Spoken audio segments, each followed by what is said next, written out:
Welcome to As I Live and Grieve, a podcast that tells the truth about how hard this is. We're glad you joined us today.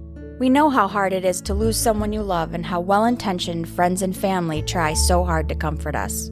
We created this podcast to provide you with comfort, knowledge, and support. We are grief advocates, not professionals, not licensed therapists. We are you. Today we are speaking with Evelyn D'Agostino. Evelyn is the founder and treasurer of Grupo Cultural Latinos in Rochester. She was born in Panama in the town of Arraiján. In 2006, Evelyn brought her drive and passion to Western New York. A graduate of the Catholic University Santa Maria La Antigua of Panama, Evelyn serves as one of the Xerox Corporation International Logistics Analyst for Latin America and the Caribbean. Currently, she is a board member of HAPA, Hispanic Association for Professional Advancement, at Xerox in the Rochester chapter. She has held many board positions with well-established and accomplished organizations such as UNICEF as a member of the advisory board, Amnesty International, Rochester La Voz newspaper, and the Memorial Art Gallery Latino and Hispanic Family Day Planning Committee. Ms. D'Agostino is a proud mother of 2 children, wife, and she is often seen as a mentor to others.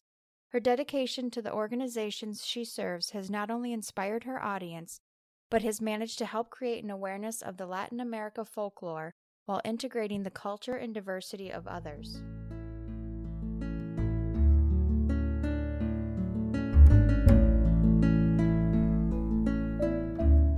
Hey everyone, welcome back to another episode of As I Live and Grieve. We're really excited today because we have a very special guest.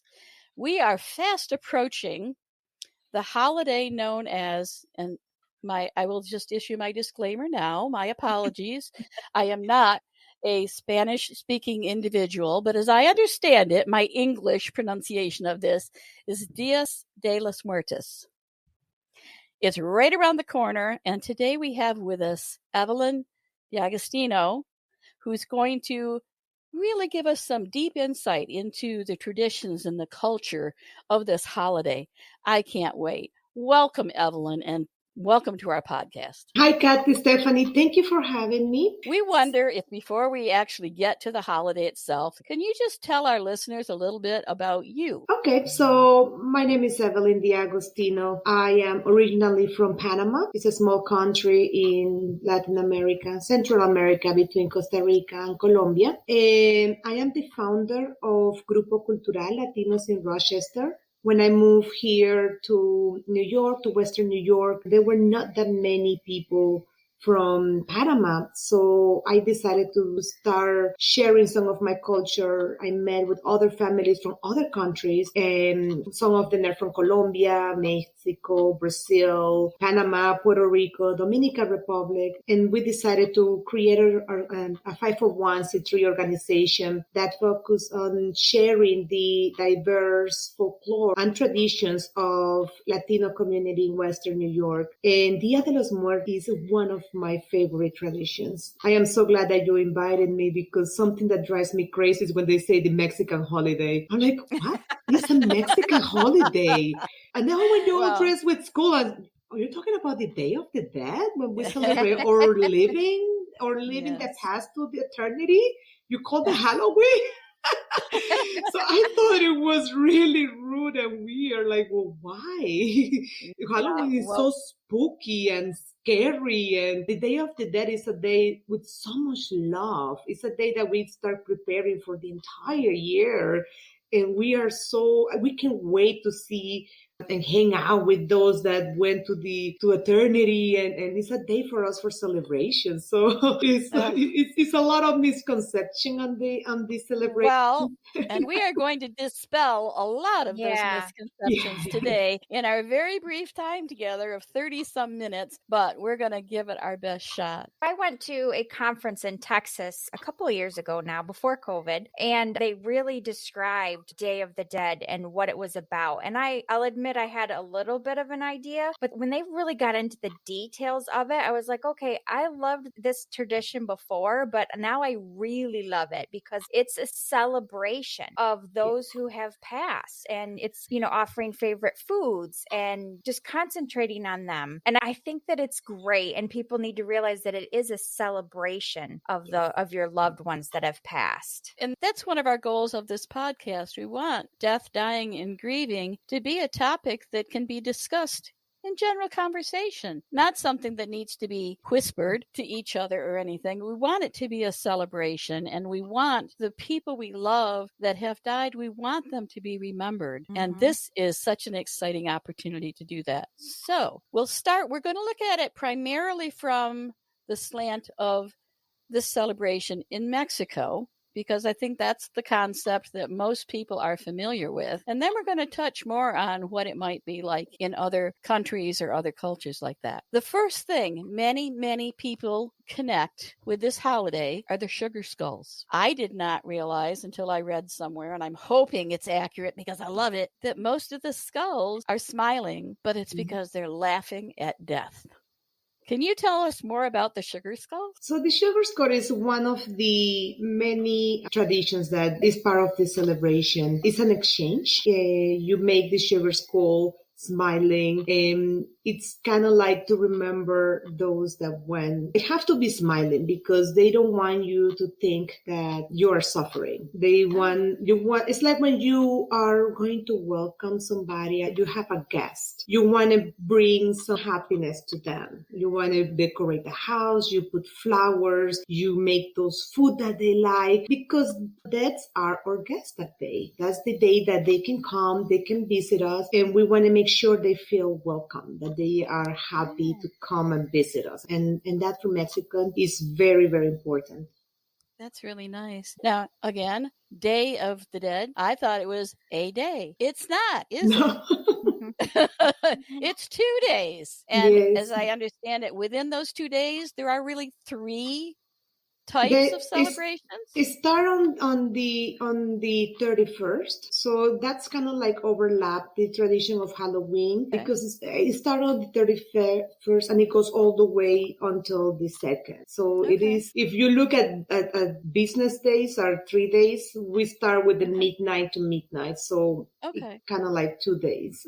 Okay. All right. And is there a difference between the days? Yes. So the day that they come, that they are hanging out with us, that we can, talk to them, giving them a recap of how our year went, and it's going to be November 1st. They have 1 day to travel, and then they do need to come back because then we have other problems. And we receive them with water. When they come, we have glasses of water because they come thirsty. We receive them with candles because they need to see the path of where they're going. We receive them with flowers. We receive them with food. We receive them with music. And for all the stories of Day of the Dead, because this is celebrating all across the Americas. Let's go all the way from Mexico to Brazil. And it's not just Mexican, but the most cool story of all of them is definitely the Mexican one, because it's so much loving. It is celebrated mixed with a very ancient celebration that they have over 3,000 years ago with the Aztec, when they were celebrating the god of death, and they were celebrating that eternity and that journey that our souls goes. So that celebration got mixed with the Catholic tradition that is All Souls Day. So when both words got together, it have a mix of both traditions. They still have the indigenous pieces over there, and they also have some of the Spanish components. It's a very anticipated celebration for them. It's from thousands of years, so their cults are very elaborated, and the skulls, those are all indigenous symbols, more than in the Catholic that is more reserved. So you will see a lot of skulls, a lot of skeletons. That's all the indigenous piece of that. So this only happened once a year. So the Day of the Dead is only one. There is not 2 or 3. There's only happened once. And that's the day that the dead come and visit the Mexican. And the Mexican people receive them the same way that they receive all their guests, with the generosity of the music, the dances, they have special dances, they have a special music, they have a lot of food, and Mexican food is delicious.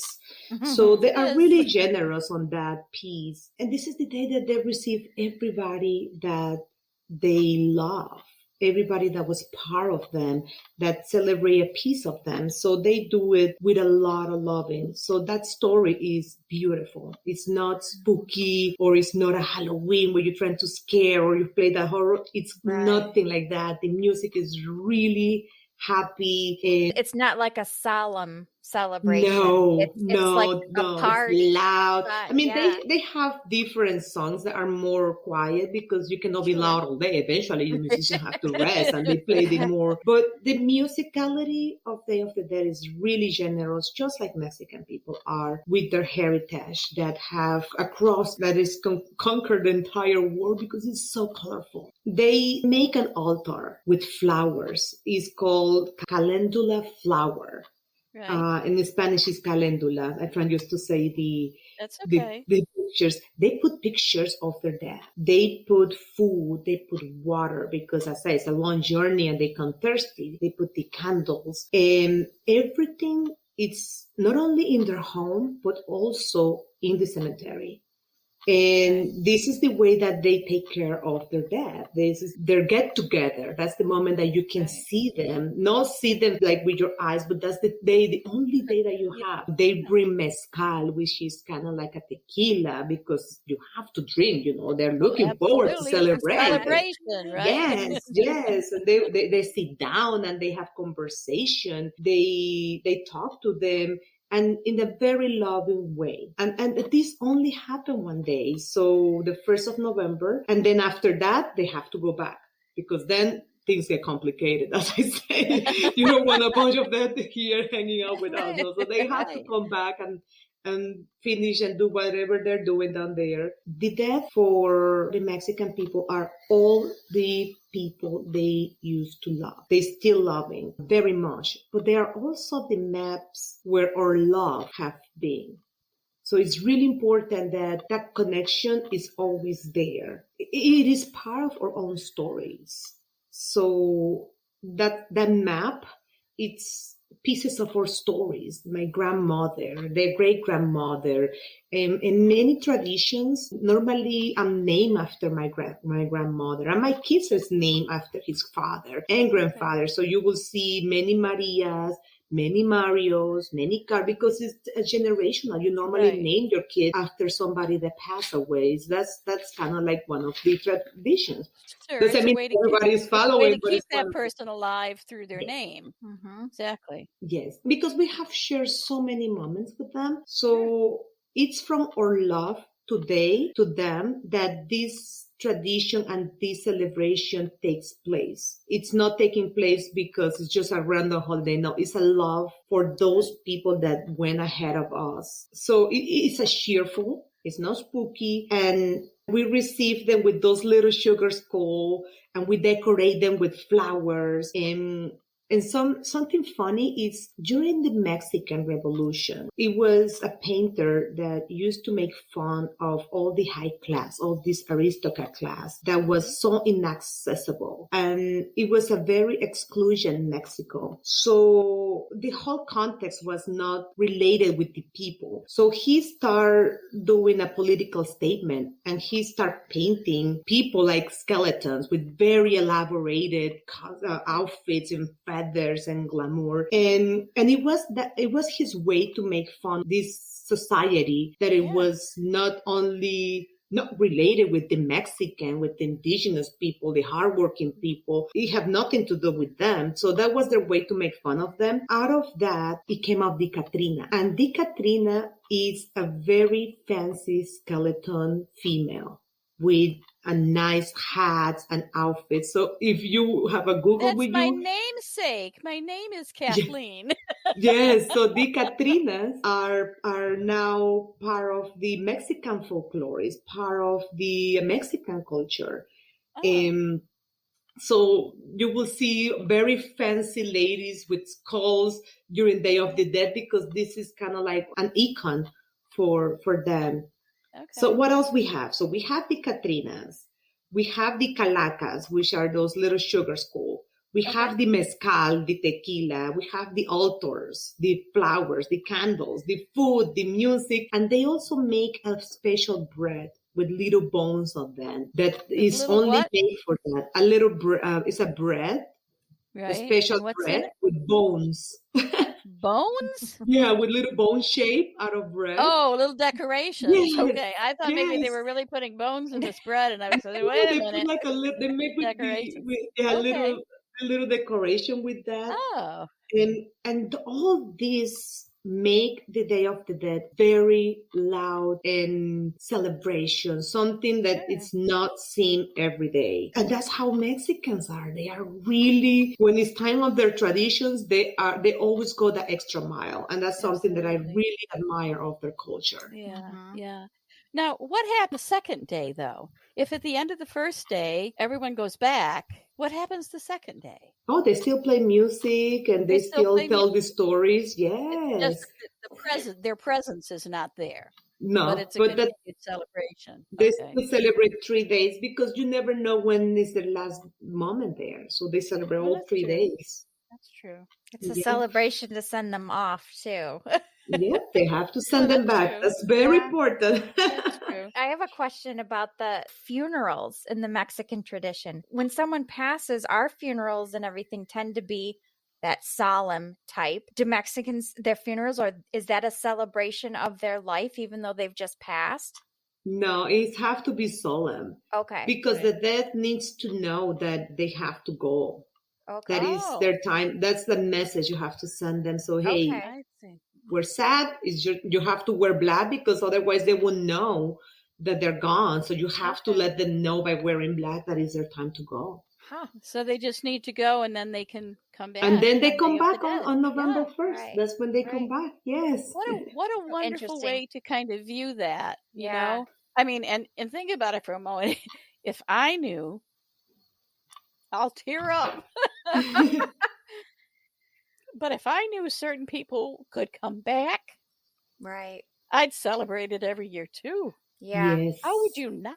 Right. How you not? I mean, those are all our stories. Yeah. So the Mexican tradition is also mixed with the indigenous world. The way that they understand our world is very different, right? For example, when they have a big kidnap of university students and the impact in their society, it was so bad. Not because a kidnap and people missing is painful anywhere, but because they don't know where their body is. They cannot bury them. And that creates a huge gap because that breaks the whole process, the whole healing process. It's really, really difficult for them. So there's no closure without that body. Cemetery. You have to put the altar in home and the cemetery, but if there is no body, you have that gap and there is a chance that they might not be able to come back.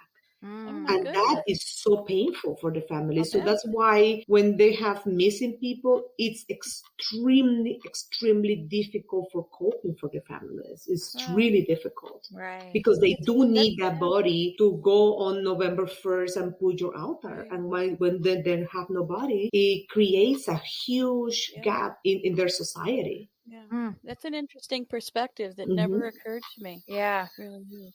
Very, very different. Yeah. So one of the movie Coco from Disney Pixar, they did a deep investigation on what the Day of the Dead, and they travel over there and they hang out and they study the culture. And the message with the movie is the same message that when somebody passed, which is remember me. So the problem is not dying. Dying is not the problem at all. The problem here is when you stop remember that person. That's when they really die. And that movie did a beautiful job resembling and they called them the final death. And when my father died in cancer when I was 16. And he used to tell me that, like, hey, listen, I'm just going to go to eternity. You don't worry. The only thing that I'm going to worry is the moment that you stop remembering me. Because that's when people really die. Right. They don't die when your body's gone, because we believe in our souls. We believe that there is something else. There is an eternal, it's something else. Right. But the moment that you stop thinking of them, that's when your part dies, the soul of the person. That's when that person really died. Right. So, and that's when we translate this celebration in the rest of Latin America. If you're ready to move to that, how it is in the other side of the world. Yeah. Yeah. Well, one last thing. I mean, there's a quote that I dearly love that says that as long as you continue to speak their name, they never die. They never die. So when you consider the tradition of passing names on to younger generations, Right. that is one way to keep their name in everyone's mind, because you always have that connection of knowing that Mario is named after his father, grandfather, great-grandfather. Yes. So you always have that connection. But yes, let's say goodbye to Mexico for the moment and share with us how some of the other countries celebrate. So let's start with Panama, just because I'm from Panama. Sure. Panama it's celebrate on November 2nd. Now, in Panama, it's different. It's a day that you're not allowed to play music. It's a day that you go to church. It's a day that you go to the cemetery. You put flowers, you put candles, the water as well, because they also come back. But we in a very quiet way. There is no fancy meals. And I'm going to go into the meals when I start talking about the other ones. But it's a day that you still go to the cemetery. You still go and you pray. You still make sure that everything looks clean. So because if they come, they don't want to see a mess. They don't want to see weeds. They don't want to see their place all messy. It's a day that you clean and you pray. But you still do it quiet, because it's not... It is a celebration because you're going to see them, but you are doing that respectful. Like it's the only day that the casinos close. There's no clubs, no disco. The resort, which is a big deal in the country, they play really like quiet music, instrumental music, because it's a day to remember those. And we're normally in family and we tell the stories and we still keep the memory alive. I think that's the common denominator across all the Americas, because the story piece is really the same across the entire the continent for us, but each region have different. So Panama is quiet, it's not as crazy. Funerals too. Funerals are, you have to do the 9 days of praying when somebody passed. They used to do the open cast, but they don't do that. It's not common anymore. So all family, they still doing the open cast, but it's you still do the rosaries all these days, and the celebration is different. It's still important because it's a national holiday in the country, so nobody works, nobody's allowed to work. Everybody have to go to but it have a different feeling. Tone. Yeah. Yes. So Guatemala, the day of the All Saints, it's celebrated with food. And they have also an indigenous tradition, which are the Mayas, which are also as important and as millenary as the Aztec. But they do it more with food. One of their characteristics is also they create those, it looks like those big umbrella that they put around the cemetery with beautiful colors, and they have some pictures of those that went before us, and it is like a kite. That's probably a better description. It looks like like a round kite. Okay. And they fly around the sky, and the legend says that they fly this so it takes the bad spirits away, so they're not bugging the good spirit that come and visit. So they fly those kites to keep all the bad negativity away, and only the good one stay over here with us. And they are beautiful. It's called papalotes, which I don't have a word to translate, but they're really giants. They are probably the size of like a human, but it's all round. So it's probably like 6 foot. Are they made out of fabric or some type of paper? They use it with paper, and a lot of strings and colors. So it's a beautiful way to celebrate, because you go to the cemetery and you see thousands of those in the sky. Yeah. So it's beautiful. Interesting. And then it's different. It is very different. So Ecuador, they made a bread that have a human shape, but then they put some purple decorations, and they have a purple juice that they consume during this, that is only for this day. And so for them, they also celebrated visiting the cemetery. They put flowers, can be natural flowers or the artificial ones. But the difference is those little bread that they make in the shape of a human. So it's a little bit different. Such a curiosity. Yeah, it's interesting. My main question at this point is, so much of what you've told us and so much of what I had kind of, connected with before, I think are wonderful, wonderful traditions. So can you tell me, would it be viewed as offensive if someone who is not Mexican or not Latina were to use some of these traditions and celebrate their own people, their own loved ones that have died? Would that be considered rude? No.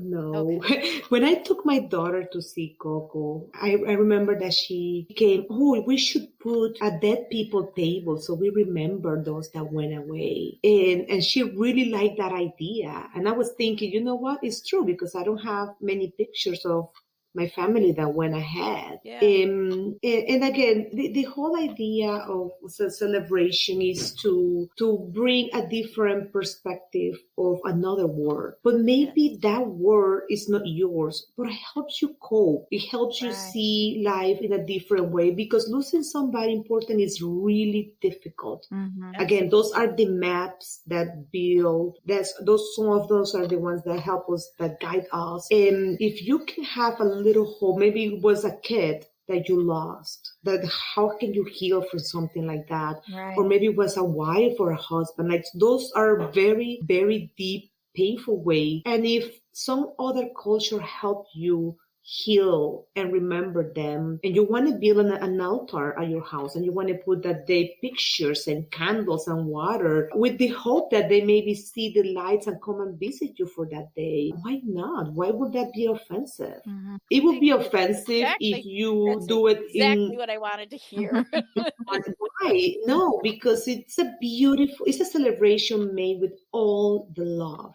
It's all love. It's all caring. It's not a celebration to make money. It's not a celebration to see who makes a better flower altar than the other family. Nothing like that. It's a celebration that you sit down and remember those that went ahead of us. And that's the only thing that we have guaranteed in life, is death. So maybe people get in depressions, people get sad, because they don't know how to heal those deep, deep pain. And if this way helps them looking somebody with a different perspective, then celebrate it. And find a Mexican friend that helped you to make the bread. And look in Google, you can make your own tradition with the altars, inspire on them. And that's part of the healing process, because it's painful. Losing somebody is not an easy thing. But and I don't think it's disrespectful at all. If you do it and we always put that in our group organization, that, okay, if you're going to use this tradition to make fun and to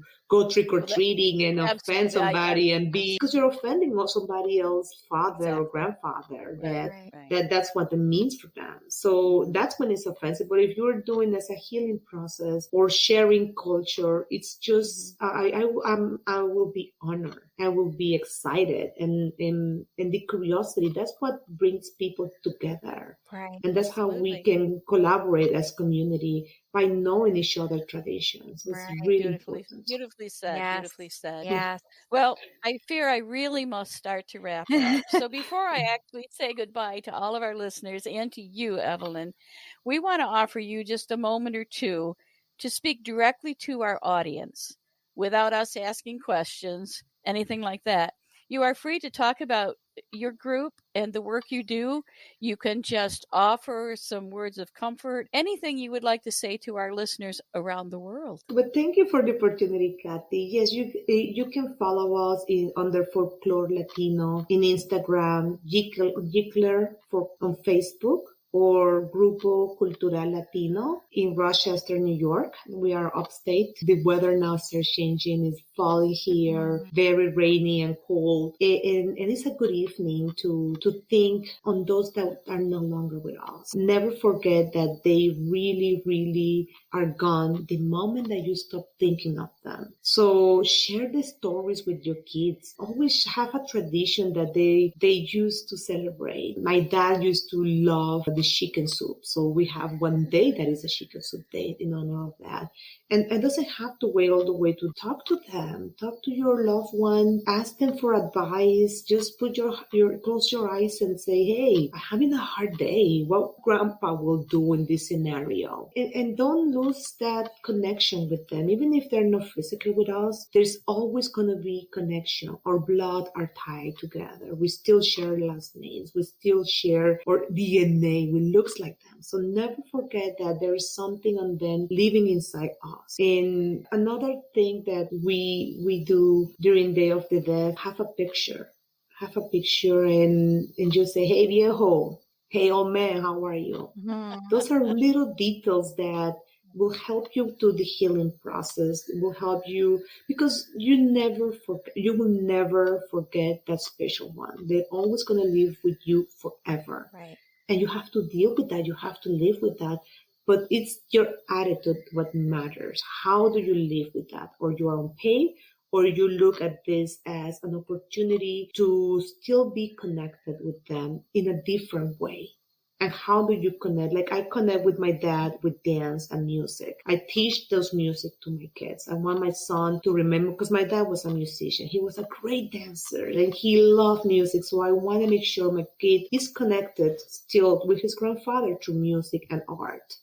And that's the way for me to celebrate his life. And he always say, I look like my grandpa, I dance like my grandpa. Yeah. And hopefully his kid will say that, Right. and his kids. And that's the way. And eventually they will say that from me. Yeah. And have something that remembers that person that is no longer with you. And I think I went over my time. No, there is no time when you're speaking such beautiful Yeah. words. I'm sorry. Well, we really must say goodbye. So I want our listeners to know that we will have the link to your organization as part of the episode notes, and also when we post everything in our website. In case they want to take a look at the website for your organization and see the work you do, reach out to someone there maybe and ask some questions themselves, so they will have all that information. So to our listeners, we always dislike signing off at the end of the episodes because we enjoy the conversation and we enjoy knowing that around the world, y'all are listening. So take care of yourselves. We do want you to know about self-care. It's so, so important. And we hope that you'll pop in and listen to us again next week as we all continue to live and grieve. Thank you so much for listening with us today. Do you have a topic that you'd like us to cover, or do you have a question from one of our episodes? Please email us at info@asiliveandgrieve.com and let us know. We hope you will find a moment to leave a review, send an email, and share with others.